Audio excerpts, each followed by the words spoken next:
Le journal avec Chartidiane Diao, Ousmane Sonko, le leader du parti PASTEF, annonce son retour à Dakar. Est sorti ce mercredi donc devant ses militants pour dire que le combat final se déroulera à Dakar. Il appelle les jeunes à l'accompagner pour en finir avec le régime de Macky Sall. Certainement nous y reviendrons tout à l'heure dans le journal en Wolof sur la Nata. Et puis les précisions du docteur Alfousseini Gaye sur ses déclarations devant la barre lors du procès Ousmane Sonko Adji Sarr. Et le docteur Gaye réfute les propos que lui a attribués la presse lors du procès Sonko Adji Sarr.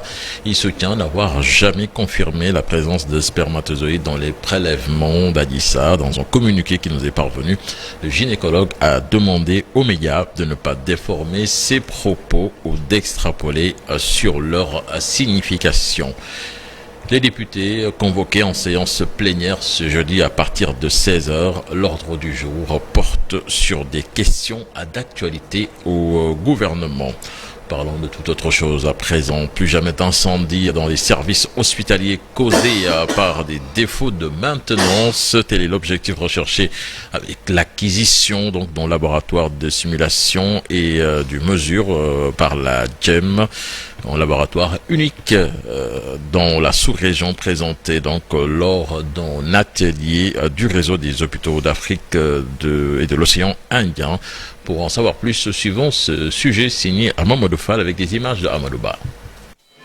Les leçons tirées des catastrophes hospitalières telles que l'incendie qui avait eu lieu dans les services néonatologie de l'hôpital de Tivaouane et de l'hôpital de Linguère pousse le Sénégal à acquérir un laboratoire de simulation très bien équipé pour la prévention. Un laboratoire d'ailleurs présenté lors d'un atelier du réseau des hôpitaux d'Afrique, de l'océan Indien et des Caraïbes. C'est un centre de simulation, un laboratoire de simulation très bien équipé et surtout équipé en termes d'équipement de contrôle, de mesure et d'essai. Et aujourd'hui, c'est l'arsenal qui manquait aux techniciens, en tout cas de maintenance.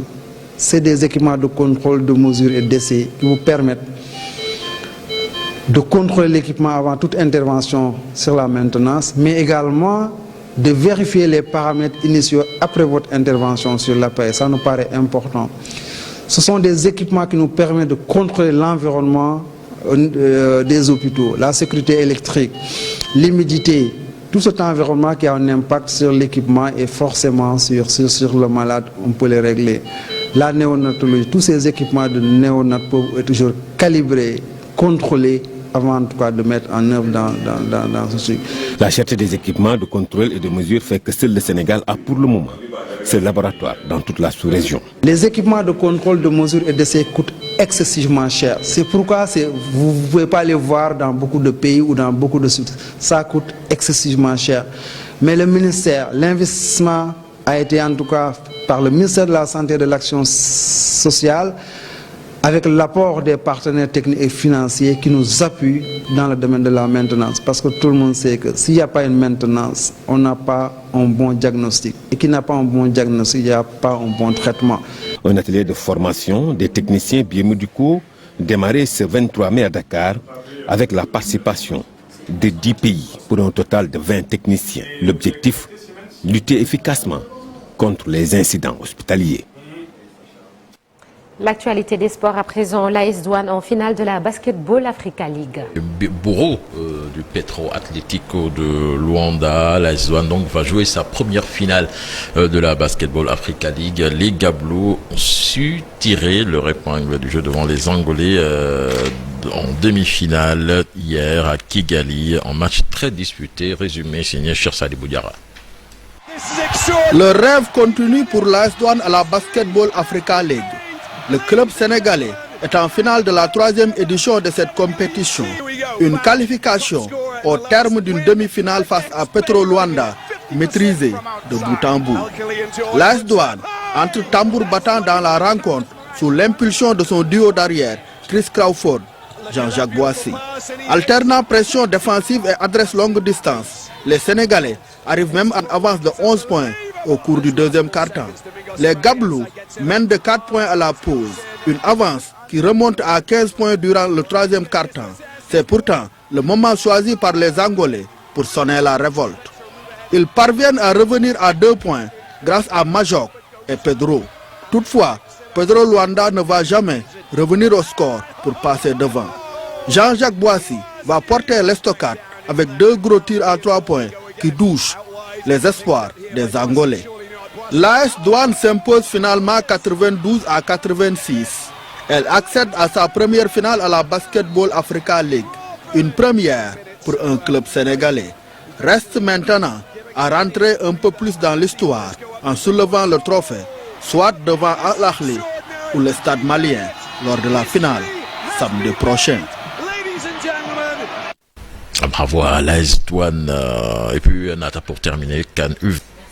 Cher Tidiane Diao, rendez-vous tout à l'heure pour le journal en Wolof et ce sera sous forme de brève. Il y a un an au Sénégal, on vivait une tragédie, l'incendie au service de néonatologie de l'hôpital Mame Abdou de Tivaouane qui avait coûté la vie à 11 bébés. On s'en souvient ce 25 mai dans la rubrique Un jour au Sénégal et Un jour dans le monde. Et puis, de quoi est-il le nom? Nous restons à Dakar ce jeudi. L'histoire et la géographie d'un site bien connu des Sénégalais. Tout de suite, l'actualité internationale.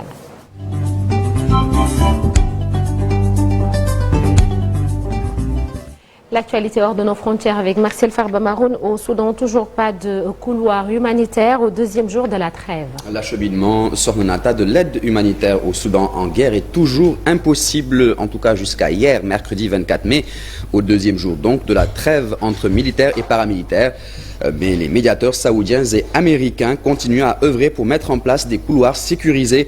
Le conflit, depuis plus de 5 semaines, entre l'armée du général Abdel Fattah al-Burhan et les paramilitaires des forces de soutien rapide du général Mohamed Hamdan Daglo, a fait, rappelons-le, 1 millier de morts, plus d'1 million de déplacés et plus de 300 000 réfugiés selon l'ONU. Le cessez-le-feu conclu en Arabie Saoudite est censé créer des passages pour les civils pris sous les feux croisés et pour l'aide humanitaire dont plus des 45 millions de Soudanais ont besoin, toujours selon l'Organisation des Nations Unies.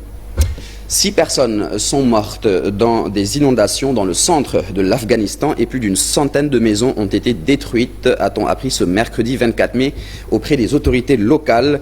Une maison a été emportée mardi par la crue dans la ville de Firuzko, capitale de la province de Ghor, tuant 3 femmes et 1 enfant. Une personne est également portée disparue et 2 autres ont été blessés.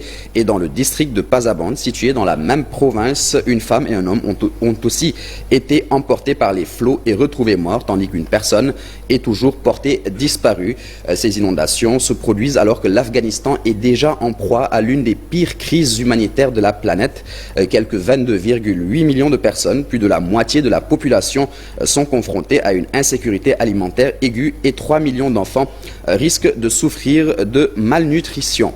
On termine cette actualité internationale avec une note de culture. Tina Turner est morte ce mercredi 24 mai 2023 à l'âge de 83 ans. Véritable star de la chanson, icône du rock'n'roll, l'américaine bénéficiait d'une renommée mondiale révélée par son premier mari, Ike Turner, aux États-Unis dans les années 60. Victime de violences conjugales, elle s'affranchit de son partenaire dans le milieu des années 70. Elle entame alors une carrière solo exceptionnelle couronnée de succès avec des titres mondialement connus comme What's Love Got to Do With It ou bien The Best. Anna Mae Bullock, de son vrai nom, est née le 26 novembre 1939 à Nutbush, une bourgade rurale du Tennessee où règne une ségrégation féroce. La communauté afro-américaine est à cette époque en effet la proie d'exactions quotidiennes qui ne souffrent aucune contestation. En janvier 2018, elle reçoit un Grammy Awards pour l'ensemble de sa carrière à l'âge de 78 ans. Mais la même année, un nouveau drame personnel et des ennuis de santé vont entacher cette semi-retraite heureuse. Son fils aîné, Craig Raymond Turner, qui se suicide le 3 juillet 2018, et Tina Turner qui révèle dans ses mémoires avoir été victime d'un accident vasculaire cérébral en 2013, avoir échappé également à un cancer de l'intestin en 2016 et avoir subi une greffe de rein en 2017, alors que ses fans et admirateurs la pleurent aujourd'hui. C'est le souvenir d'une femme valeureuse, talentueuse silencieuse et joyeusement sulfureuse qui s'impose, Sornanata. Absolument, Marcel Farba Maroun, l'interprète de Proud Mary, Tina Turner, une bête de scène qui s'en est allée. On se souviendra d'elle encore très longtemps. Merci Marcel, à tout à l'heure pour la version Wolof. Dans la seconde partie, vous aurez le Djangat du jour. Aujourd'hui, nous serons avec notre confrère, le doyen Ibrahim Bahoum, qui va porter un regard sur le travail des journalistes dans l'affaire Sweet Beauté. Et aux alentours de 8h45, nous serons avec Pape Djibril Fall, le député candidat déclaré à la présidentielle du mouvement Les Serviteurs. Alors tout de suite, la revue des unes des journaux parus ce jeudi.